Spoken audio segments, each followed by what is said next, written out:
The Kalahari Desert is home to the great predators of Africa.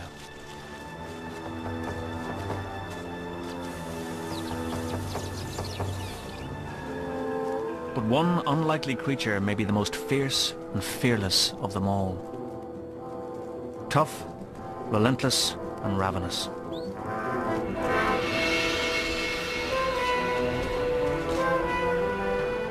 They readily take on all comers.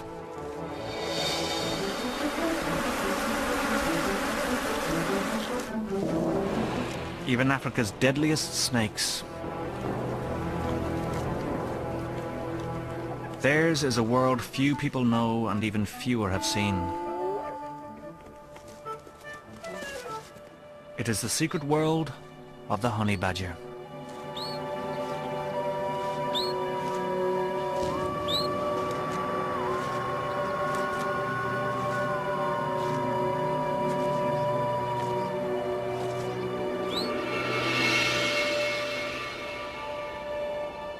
The arid expanses of the southwestern Kalahari.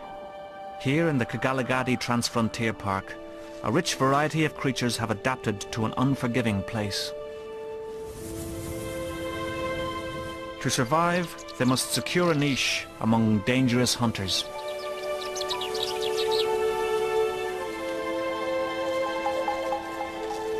And one of the most fearsome is the honey badger.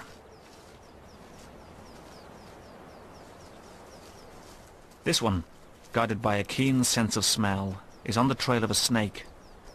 Snakes are a great prize, and she'll stay in hot pursuit, even when the scent leads up a tree.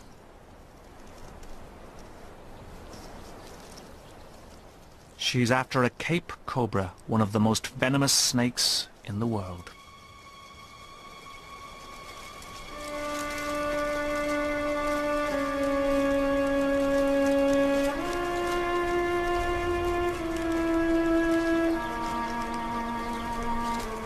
But the badger is undaunted, and she's only held back by the flimsy twigs that can't support her weight.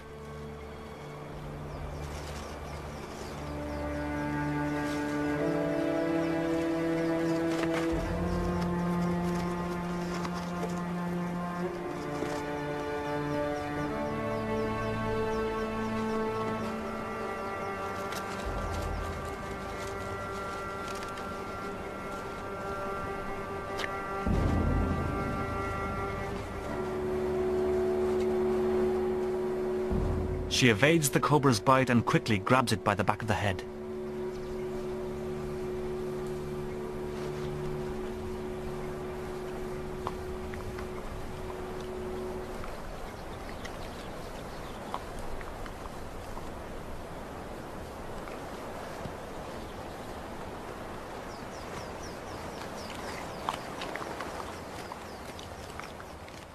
Starting at the head, she'll devour all of this 5-foot cobra in just 15 minutes. Badgers are in constant motion and have to fuel themselves voraciously. They've been known to eat some 30 feet of snake in just 3 days.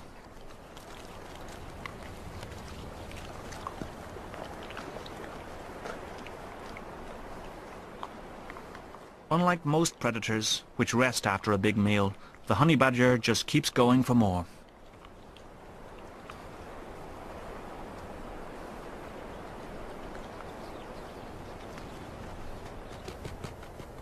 The Kalahari is a paradise for rodents. In places the sands are riddled with their burrows. The badger tests each one, while these chanting goshawks watch and wait.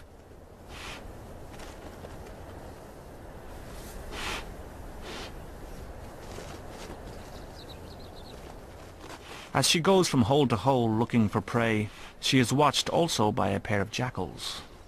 This is an unusual association of predators, and one that the badger is all too familiar with.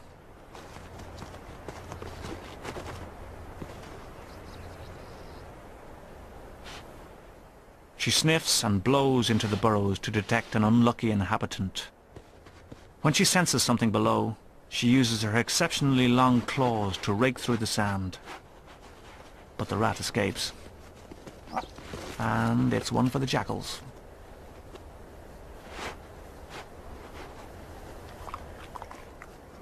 These freeloaders are no surprise guests. They often shadow her. She can't shake them off, and often they will catch more than she does.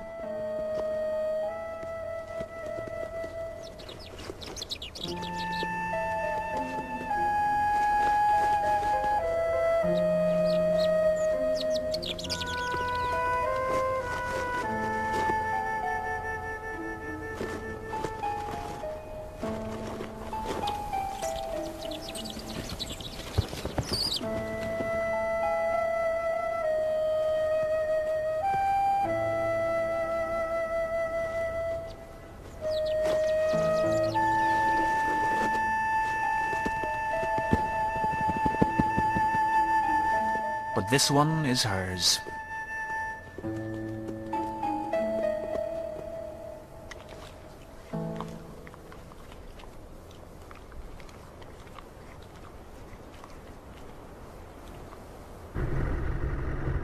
Though distributed far and wide over Africa and Asia, little is known about honey badgers. A South African husband and wife research team have embarked on the first major study of honey badgers in the wild. For Keith and Colleen, honey badgers are their passion. There are myths in Africa about a ferocious creature which is said to be almost indestructible. But Keith and Colleen are determined to discover the truth.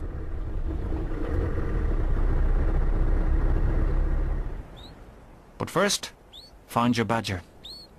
And when all there is to go on are tracks, they wouldn't get very far without the help of Klaas Kruiper. Klaas is one of the last Bushmen, or San, born here, who can still read the language of the sands. When we first got here, I think we were both intimidated. The whole place seemed so vast and unfamiliar.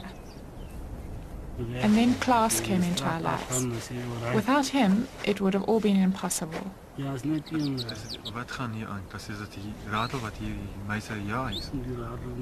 With what seems to be a sixth sense, he tells them what he sees in the sand. And soon, Klaas gives them the news they most want to hear. The badger they are following has a cub.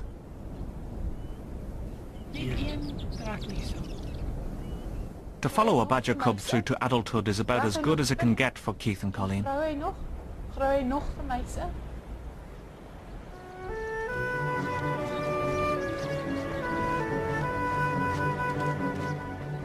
At first, there are only fleeting glimpses of the cub when its mother carries it to a new den. The mother doesn't make it easy for them to keep track of her.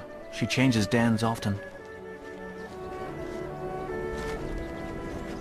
Badgers are notoriously shy and elusive. It will take weeks before the badger mother will allow observers to share her life. And when she does, the cub is about 3 months old. He's revealed as a lively little replica of his mother with the same striking coloration. It warns of the fierce disposition he will one day display.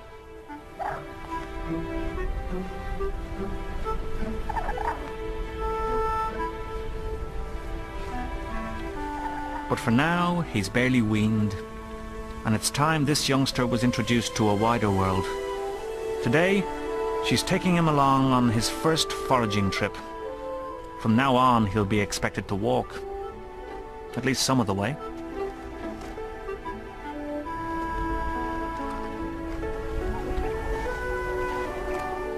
It's a wobbly start, but he soon gets the idea.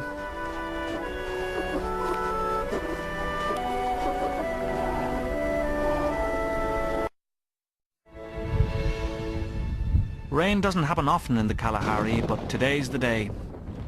A few hundred yards and his legs can't carry him, so she does for the rest of the way.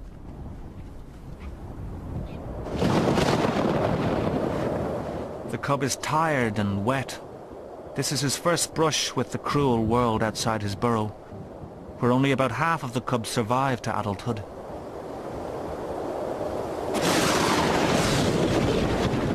The mother interrupts her hunting to dig a burrow where they'll wait out the storm.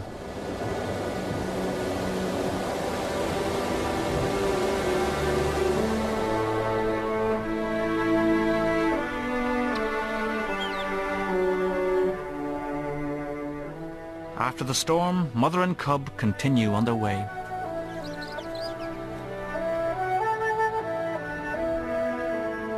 The researchers plan to spend the night with a favourite badger, a young male.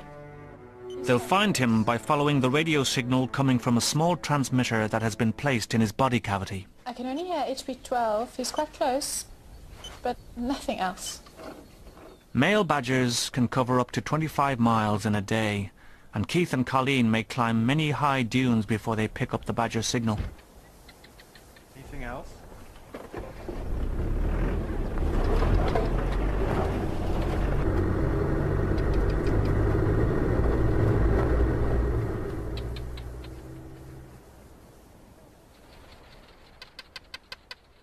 The sound of thousands of barking geckos fill the Kalahari night. The males call to attract females.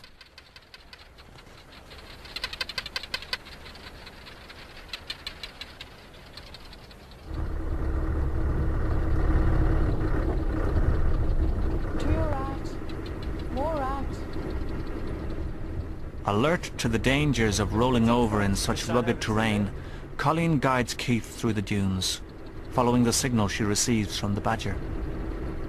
Can I go over here? So,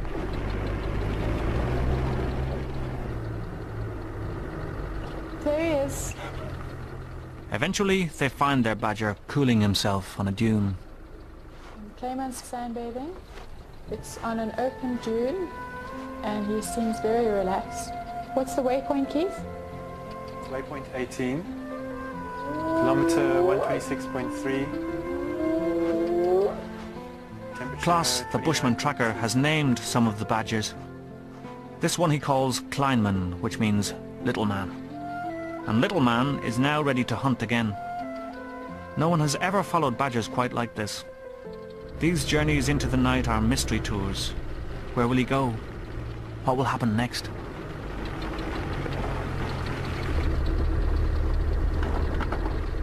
Little man has found a puff adder that has just caught a gerbil, and the badger does an extraordinary thing.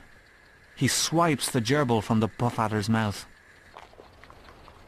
then casually settles down near the deadly snake to eat its prey. And when he's done, he moves in on the puff adder itself.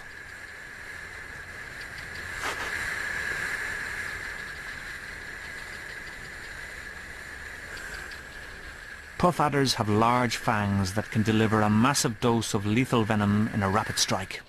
He's coming. Here he comes. The badger's real advantage is not so much its teeth and claws, but its ferocity, its sheer tenacity.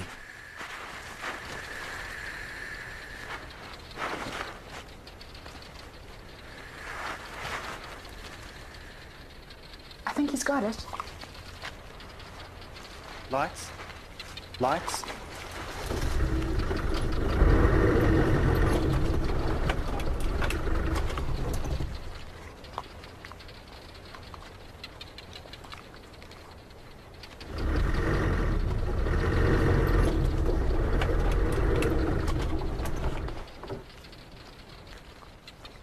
The badger has dispatched one of Africa's most dangerous snakes.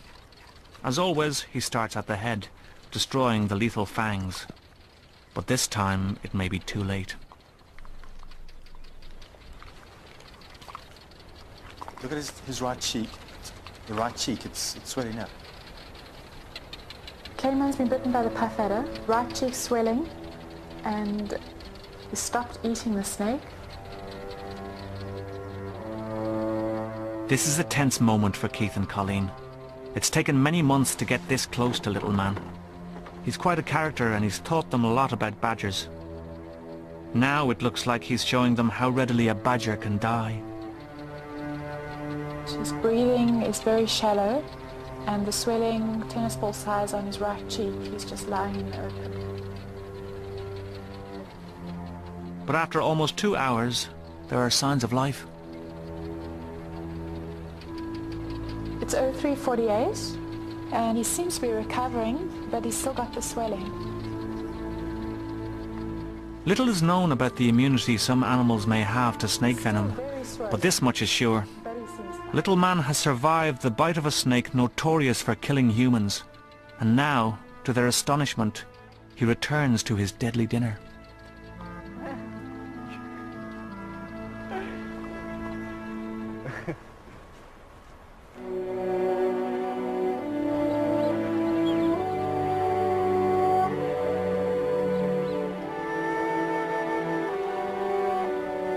Every day, mother and cub go foraging, and he's fast learning to move like a badger.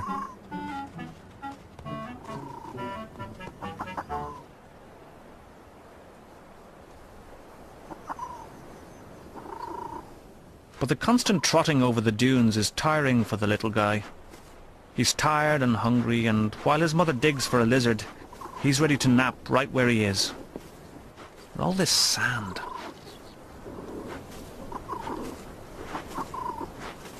Maybe if he moved a little.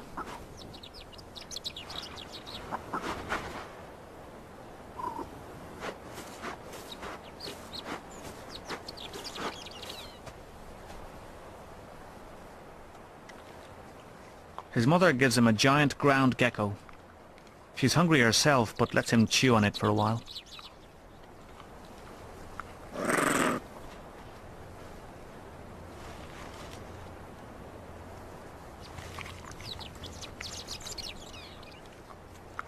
He's just getting into it when his mother returns, and this time the gecko is only his for as long as he can hold on to it.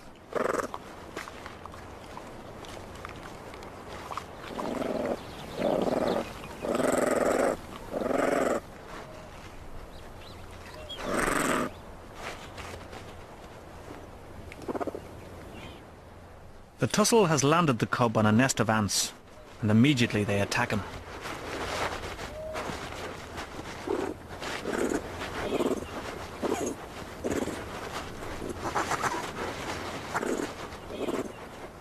His mother isn't too concerned. Just another sharp lesson in the life of a badger cub.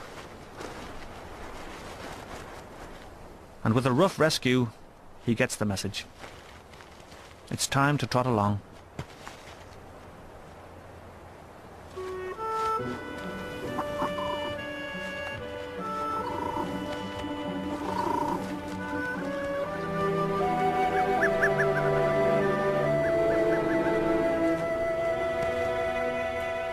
Even the little badger cub reacts to the scent of a leopard. When badgers come across their tracks, it's enough to send them trotting off in another direction.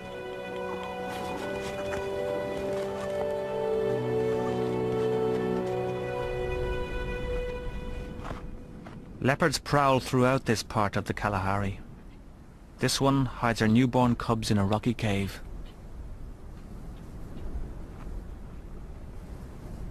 From its entrance, she can look down on potential prey.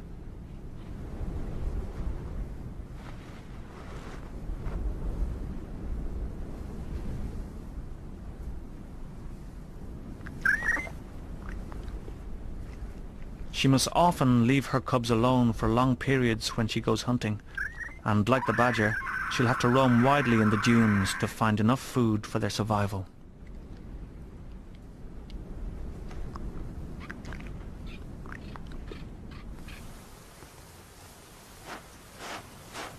A slow-moving badger has drawn the attention of a leopard. Like many predators, leopards quickly recognize an unfit animal.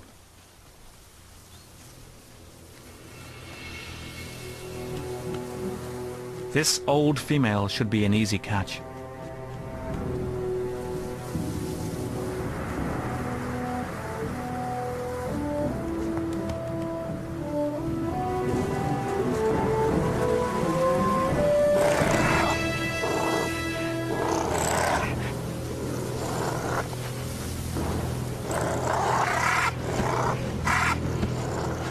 Using their powerful jaws, leopards strangle their prey, often within a few minutes.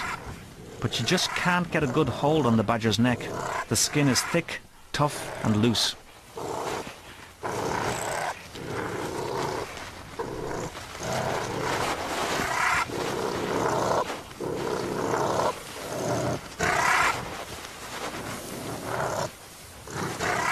By now, other prey would be dead, but this one still struggles fiercely, She refuses to die.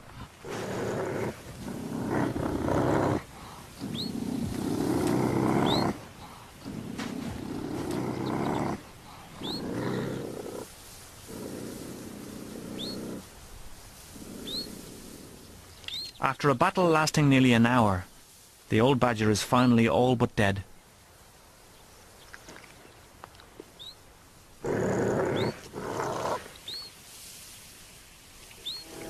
The leopard departs with her half-blind, nearly toothless prey, and at least one badger myth appears to be true.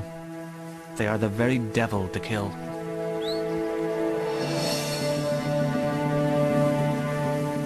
Predators are everywhere in the Kalahari, and the small cub is in constant danger.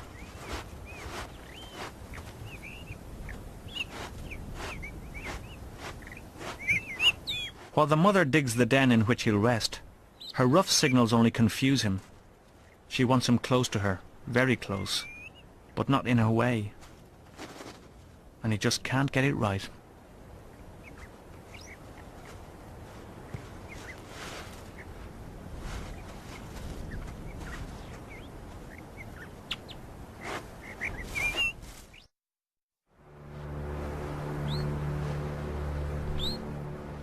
Every so often, Keith and Colleen must capture the badgers they are studying. They're stalking a female and her large cub. The best technique is an approach from downwind, and with the advantage of surprise, the longer legs have it.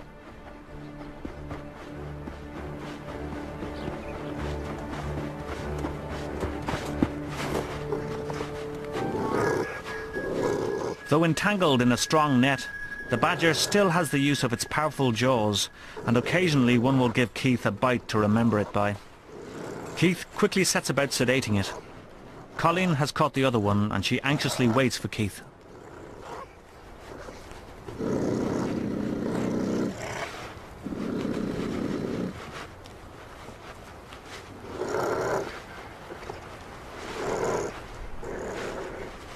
I'm always worried when we have to do this, the thought of hurting them or harming them in any way. But radio tracking was the only way we could regularly follow the same individuals. We also needed to know exactly who these badgers were, their age, their size, condition, scars. Distance. There's so much information we can only get this way. As quickly as possible, the badgers are weighed, measured, and various samples taken, and then Keith places the badgers in a shallow pit.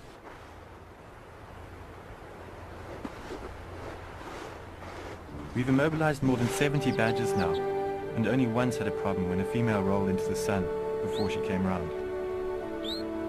Now we've learned to dig a pit in the shade.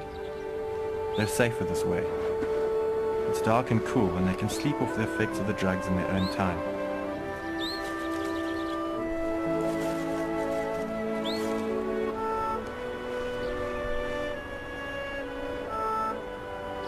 I feel we've done it right when they come round and trot off and start digging like nothing's happened.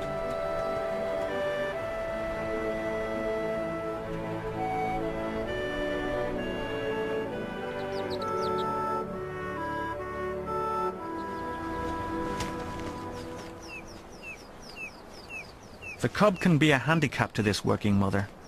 She leaves him at the den while she goes hunting.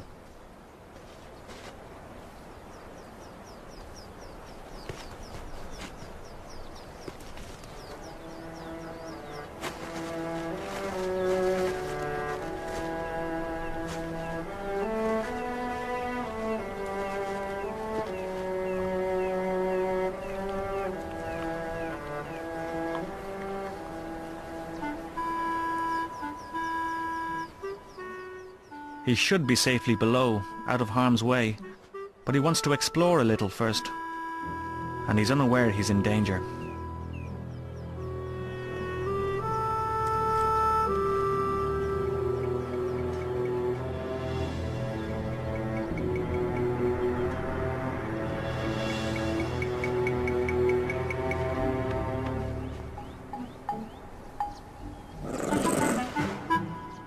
The cub responds boldly, if a bit clumsily, with instant aggression.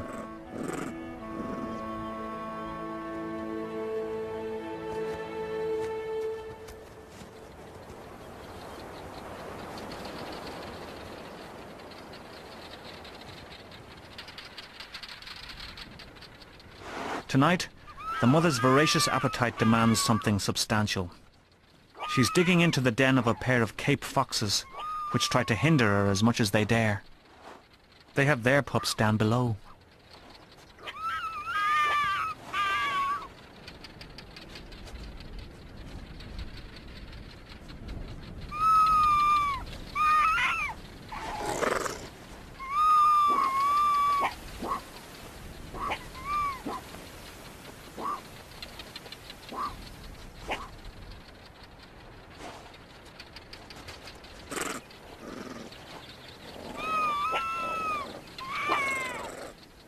The pups are scurrying about down there, and the parents can hear the muffled barks. Powerless to help their pups, the foxes can only listen and await the end.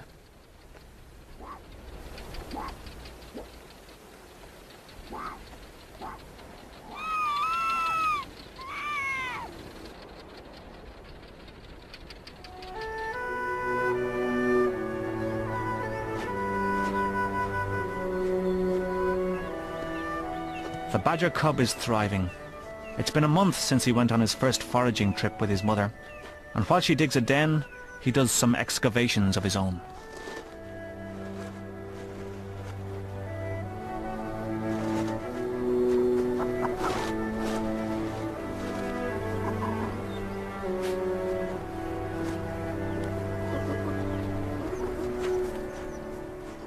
But he's now ready for a real den and a good sleep. He's learned how to take a sand shower without getting in the way.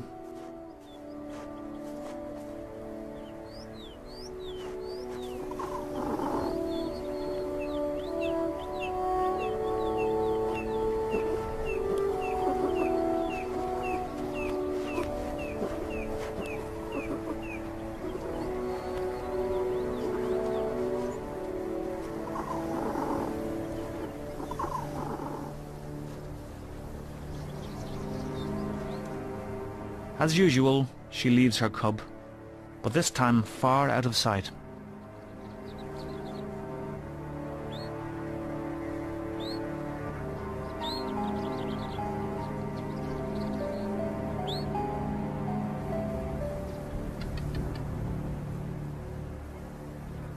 Something terrible has happened to the cub. He's been savagely mauled. Why and how is not clear.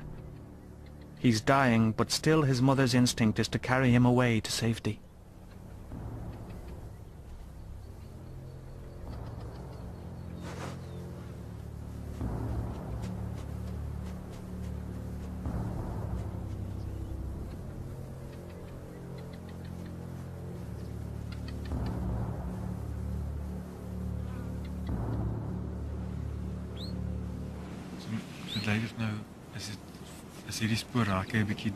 The next day, the bushman tracker Klaas is brought in to read the fate of the little cub from the tracks around his last den.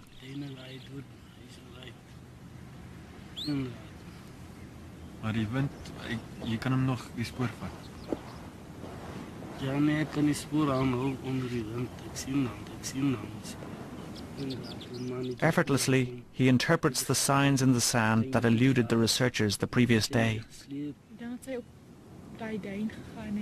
He tells of another badger that came, and how that badger dragged the struggling cub from the den and ran some way with it in his jaws, before the mother caught up with the intruder and fought to regain her cub.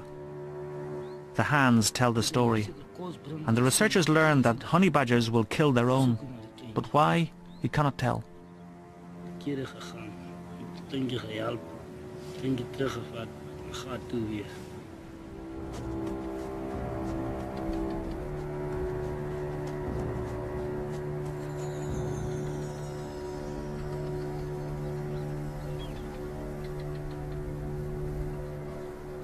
We'll never know if the badger misses her cub, but for her own survival, she must still hunt at the same relentless pace.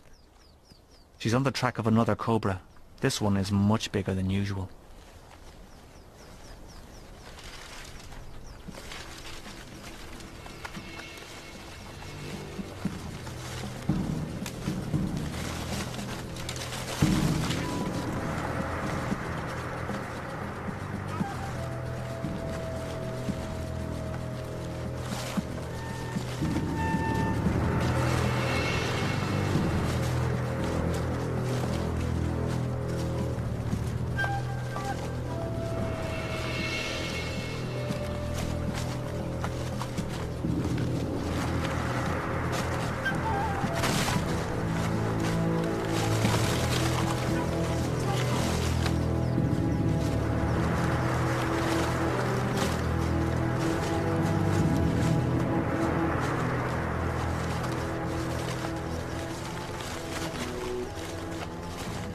Eventually, she grabs the snake from behind and drags it to the ground.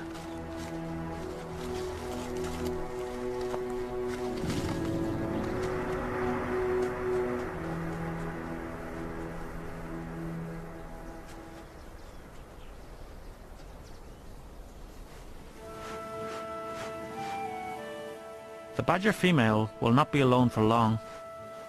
Within a few weeks of the death of her cub, she's in heat again, and the males will seek her out.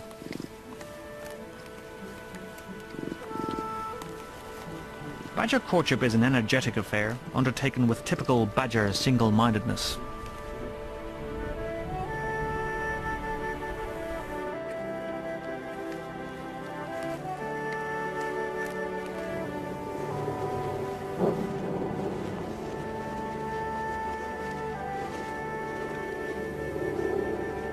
If this mating is successful, she'll have another cub in about 2 months. But it will be far longer before the researchers see her again. They have other badgers to see, and it will be many months before they meet up with this one again.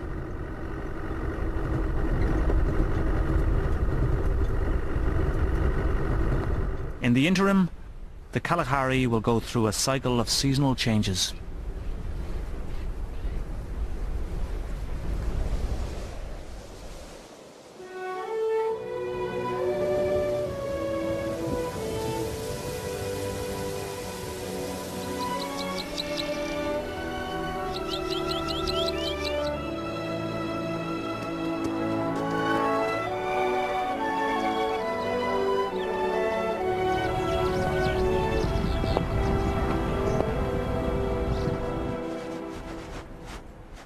More than a year has passed since the death of her cub, and the badger mother has successfully raised another.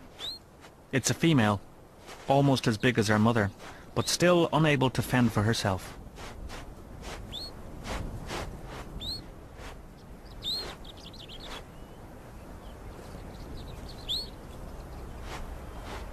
While the mother digs, her big baby begs incessantly.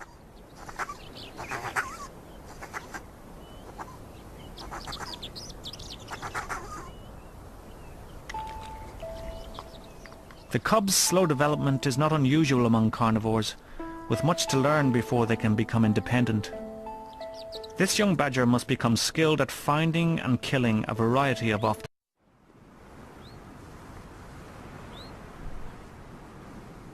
For days at a time, wherever the badgers roam, so too go the researchers. With temperatures approaching 115 degrees, Keith and Colleen wait out the long hot hours under wet towels.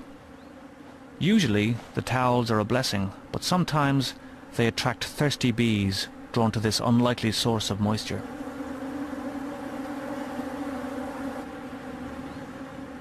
So Keith and Colleen will wait here, in the company of bees, until their badger goes hunting again.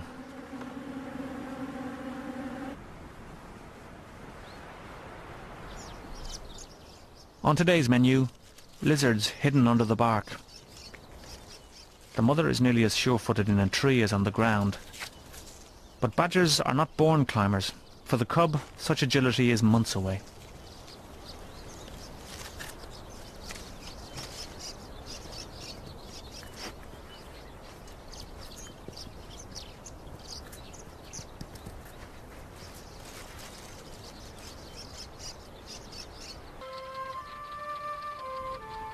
The mother badger is not sniffing for prey. She may be checking the credentials of the local male badgers.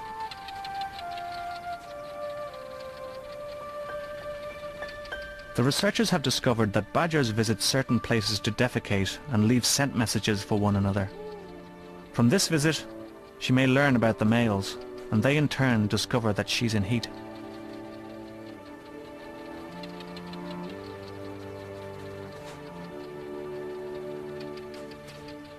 The cub is not aware of it yet, but this visit could change her life.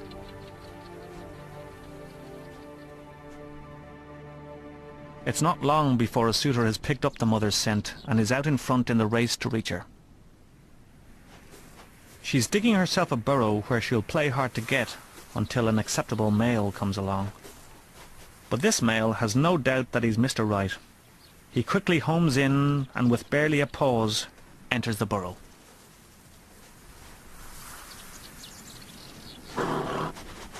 He soon learns that catching her is not going to be easy. She's below him now, having dug another way out. He's in a predicament with 2 escape holes to guard.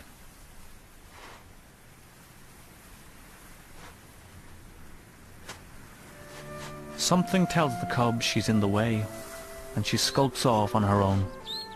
Her close relationship with her mother has suddenly ended.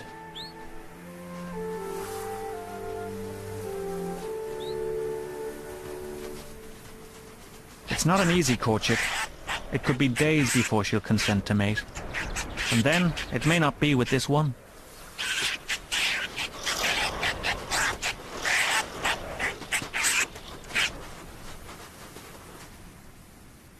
Other males have picked up her scent and converge on the scene. They will all compete for a chance to mate.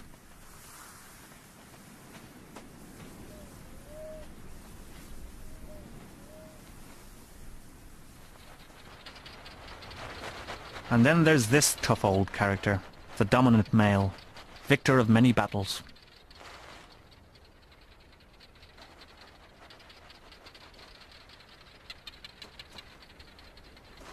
When he visits a latrine, he spells out his message as bluntly as he can, measured and methodical.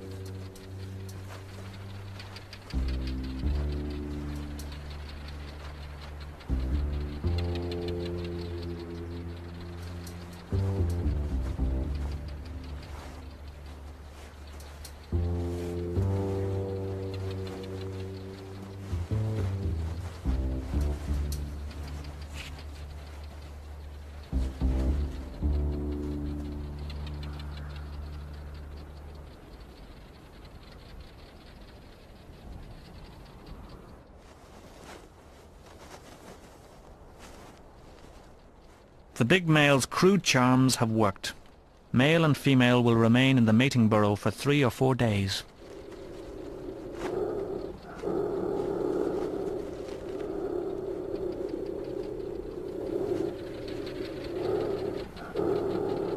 Other males will look in, but they must know they have little chance.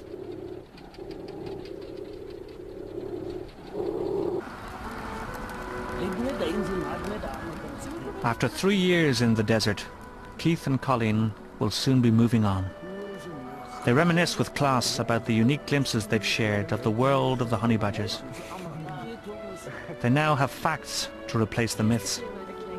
But they have revealed also an unusual animal, one perhaps more incredible than the myths.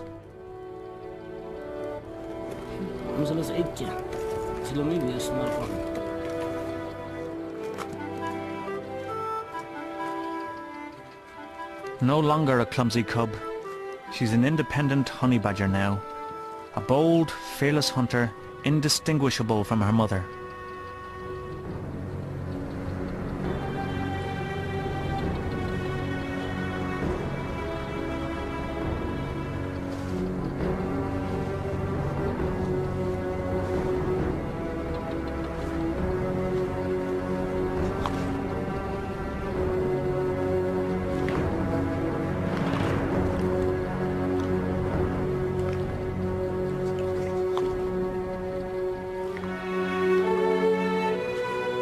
She has acquired the skills to survive in her harsh world, and one day, she too will become the sternest of teachers.